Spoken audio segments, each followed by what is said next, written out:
Question of the day. Is it really necessary to have 25 or more eyeshadow palettes in your collection? Or is your collection of 1 or 2 eyeshadow palettes enough to create 25 or more versatile looks? This is Gossip Girl PK, and today we're going to talk about utilizing our eyeshadow palettes in the best possible way.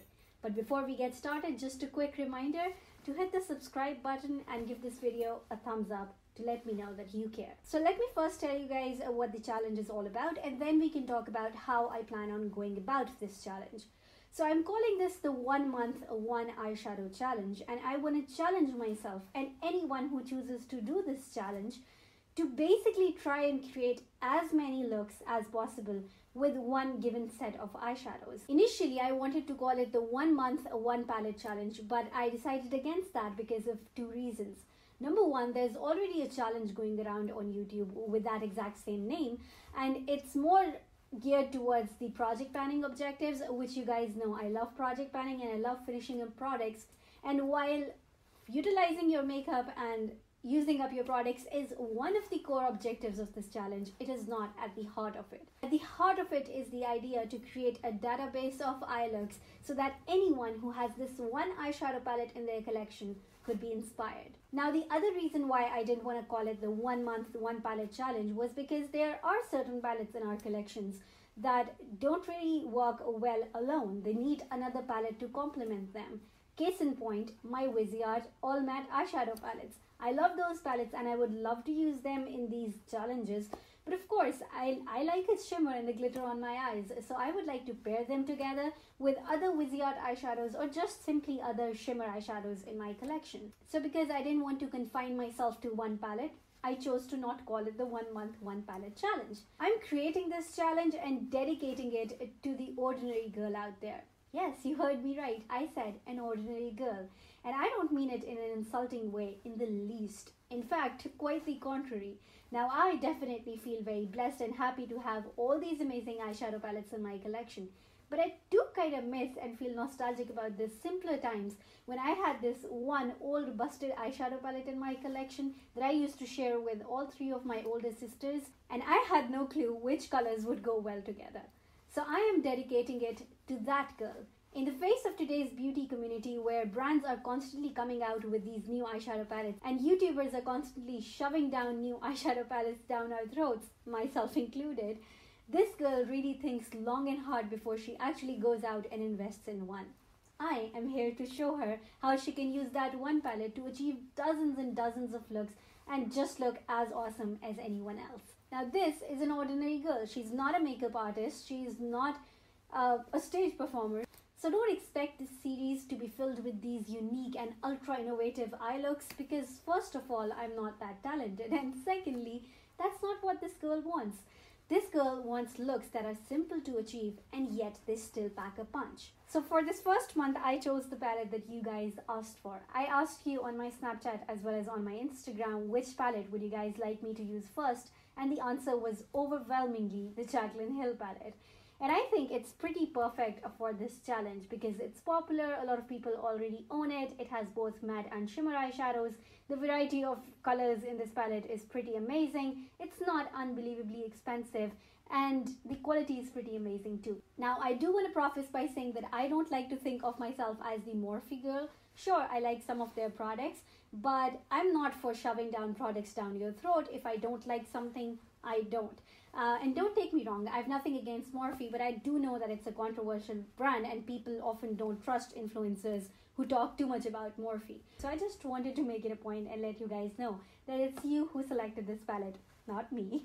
But that being said, I do really like this palette as well. I do like the quality on these eyeshadows much more than I liked the quality on any of the previous Morphe eyeshadows. And I like their Dare to Create palette even more than I like this one. But that's a palette for another month. That's not the palette you guys chose. You wanted me to work with this palette, so that's what we're working with. Now, moving forward, I did want to tell you guys a few things about this series, what to expect and how I'll really go about this series. First of all, the videos in this series will be super quick. I know this one's pretty long, but all the other videos that will precede this one will be super quick. And that's because in any given month, I will be doing anywhere between 10 to 30 different eye looks. And so a step-by-step instruction or voiceovers or thorough tutorials, I feel like would not only become repetitive, but they would also be very hard for me to manage. Once a while, if I feel like there's a look that's a little more complicated, I'm doing too many steps, or I'm using products that I was not otherwise using, sure, I'll add a voiceover here and there.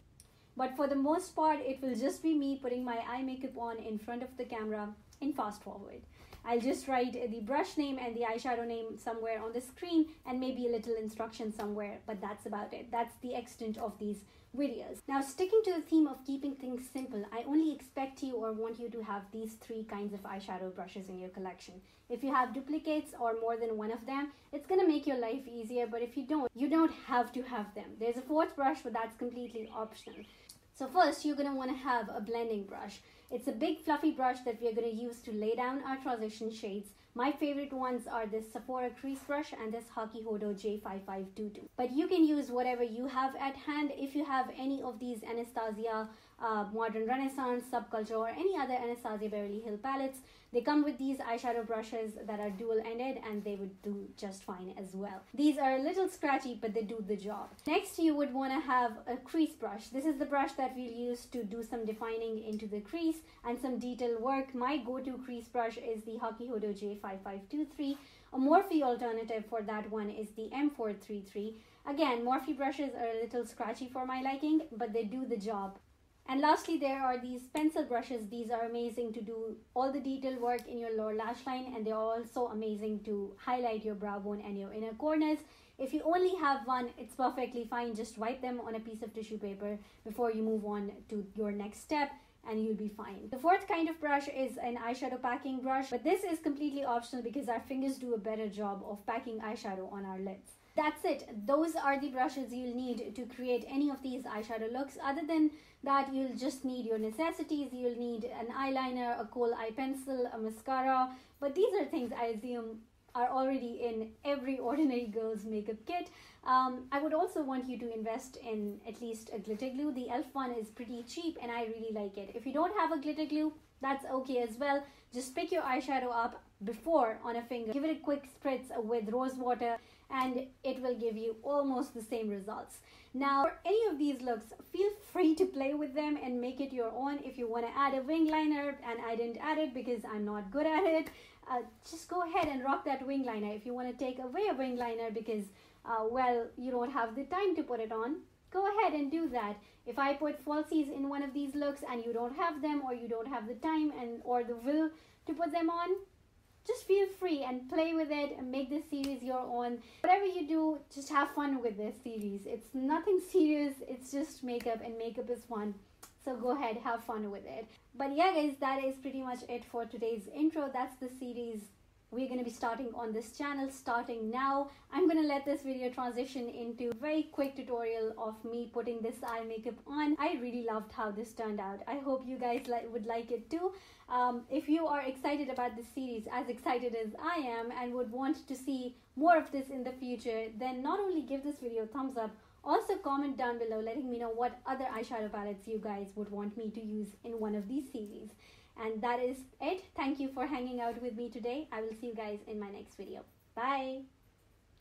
Alright, so the first thing we're going to do is take Creamsicle on a blending brush and use that as our transition shade. Next, on that same blending brush, I'm going to take the shade Pukey and blend it a little lower in my crease.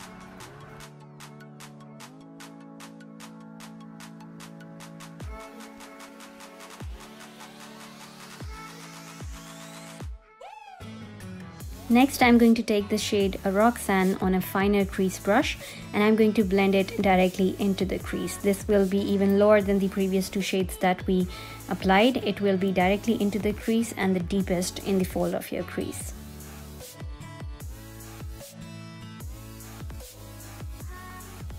Once I'm satisfied with the way these eyeshadows look, the pigmentation and everything, I'm going to pick my blending brush one more time and I'm just blending to make sure there are no harsh lines.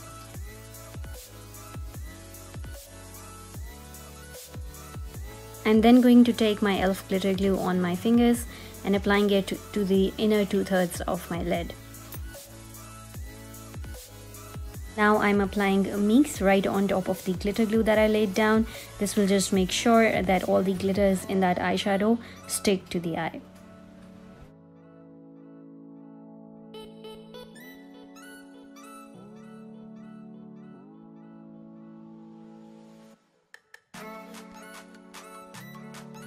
After that, I'm just going to take Soda Pop, which is a really nice deep purple, and I'm going to take it on my crease brush and blend it on the outer V of my eyes. I love how coppers pair together with purples, which is kind of the look that I was going for here.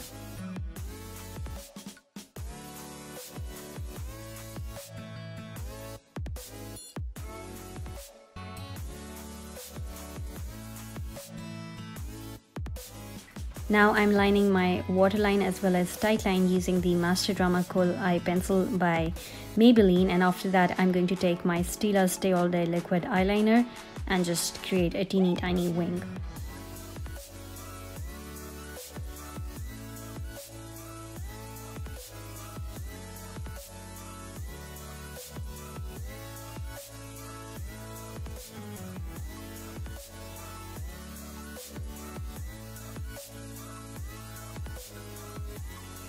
After that, I'm going to start working on my lower lash line using almost the exact same shades we used above, just using the darker shades closer to my lower lash line and then the lighter ones a little below that. So I'm taking Soda Pop and I'm using it very close to my lower lash line, and then I'm taking Pukey to blend that out.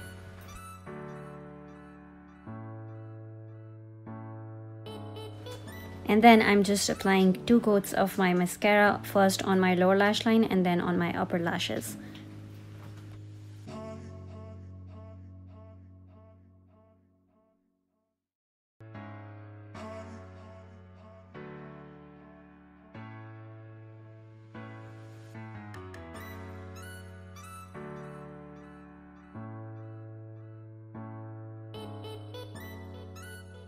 And that pretty much completes the eye look. Now I'm just going to highlight my brow bone as well as inner corners. I'm taking the shade in Light, which is the first shade in the palette, and applying it on my brow bones using a pencil brush. So that was pretty much it for the eyes. I did finish off my makeup with some bronzer, blush and highlight for the face and a lip shade. Of course, you guys can see the finished look in the video. But yeah guys, I hope you enjoyed today's mini tutorial and are excited for the videos coming up in this challenge. I will see you guys in my next one.